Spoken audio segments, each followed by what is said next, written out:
বলছি সকলের জন্য সকলে আমরা, এই চলো শেষে বলবে বেড়ো, সকলের জন্য সকলে আমরা।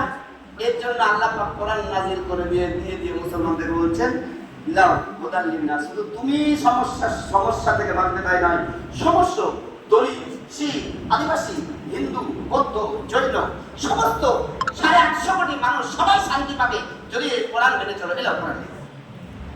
অমুসলিমদের কথা আলহামদুলিল্লাহ বলবেন না? এটা কোরআন থেকে বলছি, সুবহানাল্লাহ বলেন। সেই কোরআনপন্থী মানুষগুলোর হাতে গরম কোরআন মানা হয়েছে না হয়নি, যার কারণে এসআইআর এর ধাপ্পা আপনার বুকে লেগে গেছে কোরআন না মানার কারণে। একটা কবিতার অংশ এখানে মনে করে দিলে বুঝতে সুবিধা হবে। পরের কথাগুলো সেটা হচ্ছে ফল বহিয়াছ পাউনি পরশ, হাইরে ফলের ঝুড়ি, লক্ষ বছর জলে ডুবিয়াও রস পাই না কোনুড়ি। সারা বছর আপেল, কমলা, লেবু, আঙ্গুর, বেদানা কত কি ফল ঝুড়িতে বয়ে নিয়ে বেড়ায়, ঝুড়ি বয়ে নিয়ে বেড়ায়।